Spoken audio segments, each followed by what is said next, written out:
अस्सलाम वालेकुम everyone, hope you all are good.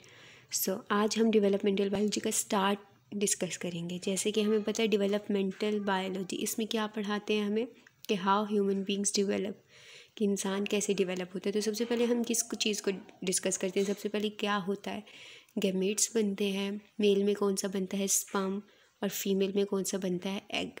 और इन दोनों के बीच ये फिर आपस में फ्यूज़ करते हैं किसके थ्रू, फर्टिलाइजेशन के थ्रू। उनके बाद इसमें क्या होती है, क्लीवेज, यानी कि जब फर्टिलाइजेशन हो जाती है, जाइगोट बन जाता है, उसमें इसके बीच क्लीवेज होगी तो जो सेल होगा वो डिवाइड करेगा 2 में, फिर 2 से 4 में, 4 से 8 में, और ऐसे ही माइटोटिक डिवीजन होती रहती है। उसके बाद क्या होगा, गैस्ट्रोलेशन स्टार्ट होती है। गैस्ट्रोलेशन में क्या होता है, 3 तरह की लेयर्स बनती हैं, outer, inner and mid layer.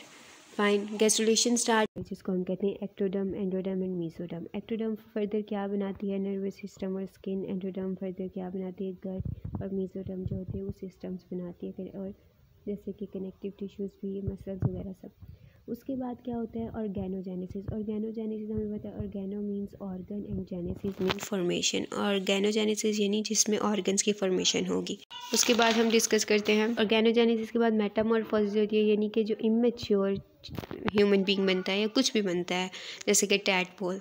जो टैडपोल होता है वो इमेच्योर होती है फॉर्म किसकी, फ्रॉग की। तो जो टैडपोल होता है उसमें मेटामॉर्फोसिस होगी तो एडल्ट फ्रॉग में कन्वर्ट हो जाएगा। इसी तरह जब ऑर्गन्स बन जाते हैं, ऑर्गेनोजेनेसिस हो जाती है, उसके बाद मेटामॉर्फोसिस होती है जिसमें ऑर्गन्स की फॉर्मेशन होती है, यानी कि एक एडल्ट फ्रॉग बन जाता है, यानी एडल्ट ह्यूमन बीइंग बन जाता है, यानी कि जो भी हम जिस चीज़ की भी फॉर्मेशन है, डेवलपमेंट है, वो ख़त्म हो जाती है। फाइन, तो अब हम सबसे पहले क्या स्टार्ट करेंगे, गेमेटोजेनेसिस, यानी कि गेमेट्स कैसे बनते हैं, गेमेट्स होते क्या हैं, किससे फॉर्म होते हैं, आगे जाके क्या करते हैं। So gametogenesis, gameto means gametes and genesis mean formation. Formation of gametes, egg and sperm from germ cell is known as gametogenesis. Gametes कौन कौन से होते हैं, एग और स्पर्म। अब ये देखें, ये मैंने लिखा हुआ है, गैमेट्स होते हैं 2 तरह के, फीमेल गैमेट और मेल गैमेट्स। फीमेल गैमेट्स कौन से होते हैं, एग, और मेल गैमेट कौन से होते हैं, स्पर्म। लेकिन फीमेल गैमेट से एग कैसे प्रोड्यूस होता है, एक प्रोसेस के थ्रू जिसको हम ओजेनेसिस कहते हैं। और मेल गैमेट से स्पर्म कैसे प्रोड्यूस होता है, जिसको एक प्रोसेस है जिसको हम कहते हैं स्पर्मेटोजेनेसिस। तो आज हम जो है बेसिक गैमेटोजेनेसिस का जो प्रोसीजर है, ओजेनेसिस, उसको डिस्कस करेंगे। फाइन, ये डिफरेंस है बेसिक। जब भी आप ओजेनेसिस लिखें, स्पर्मेटोजेनेसिस लिखें, गेमेटोजेनेसिस लिखें, उसके अंदर ये डिफरेंस लाजमी लिखिएगा। दोनों में कोई भी आप प्रोसीजर लिखते हैं या जनरल कॉन्सेप्ट लिखते हैं गेमेटोजेनेसिस का, तो उसमें भी आएगा।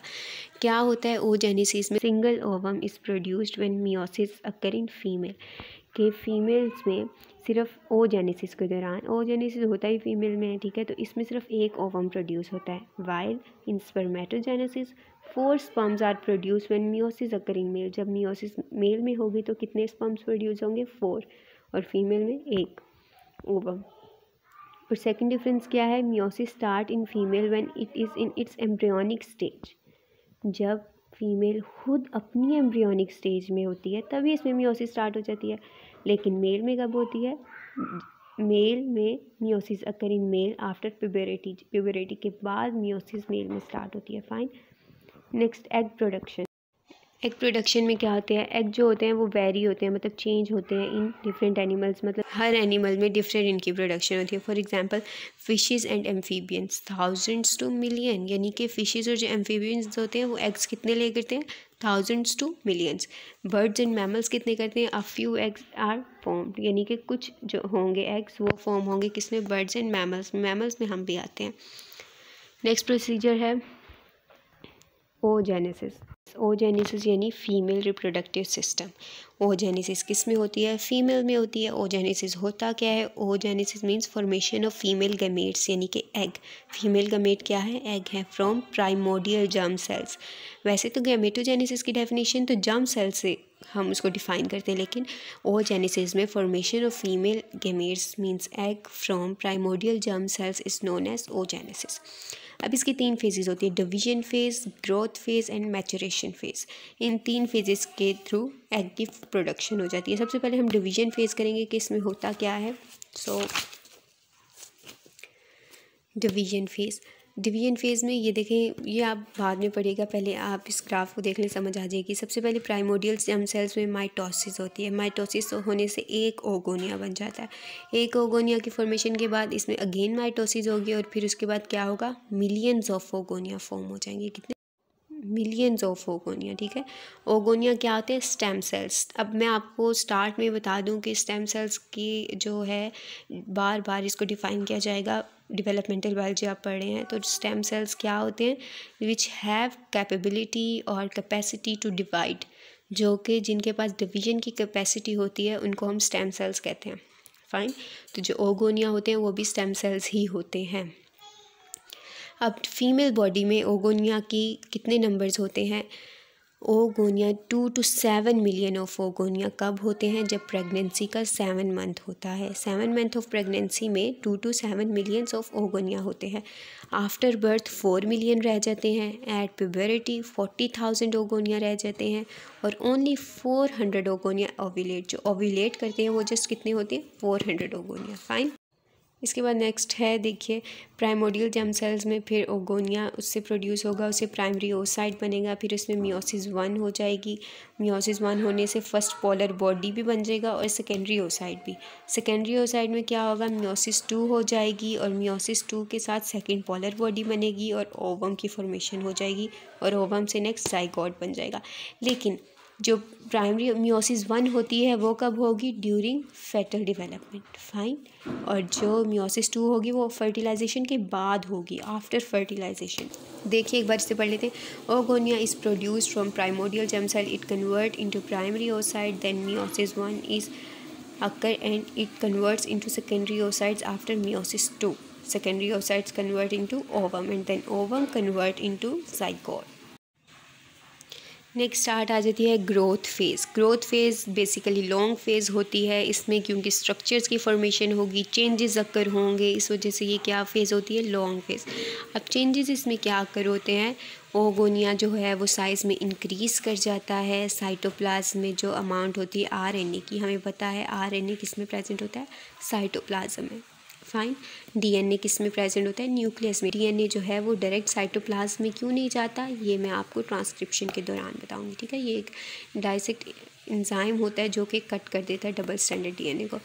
फाइन, हम ये पढ़ रहे थे साइटोप्लाज्म में आरएनए की जो अमाउंट होती है उस और एंजाइम्स की अमाउंट वो भी इंक्रीज़ हो जाती है। वह जो है माइटोकॉन्ड्रिया वो कंबाइन कर जाते हैं, बहुत ज़्यादा सारे जितने माइटोकॉन्ड्रिया थे वो कंबाइन करके माइटोकॉन्ड्रियल क्लाउड बना लेते हैं। इसके अलावा जो अमाउंट होती है ऑर्गेनेलीज की, जिसमें गोल्जी अपरेटस, माइटोकॉन्ड्रिया और जो भी अदर ऑर्गेनेलीज होती है उनकी अमाउंट भी इंक्रीज़ हो जाती है और न्यूक्लियोलस का साइज़ इंक्रीज़ हो जाता है न्यूक्लियस में। फाइन, न्यूक्लियोलस का साइज़ न्यूक्लियस में इंक्रीज़ हो जाता है और यॉक की डेपोजिशन हो जाती है, यॉक डिपॉजिट हो जाती है। अब यॉक दो तरह की होती है, प्री विटेलोजेनेसिस और विटेलोजेनेसिस।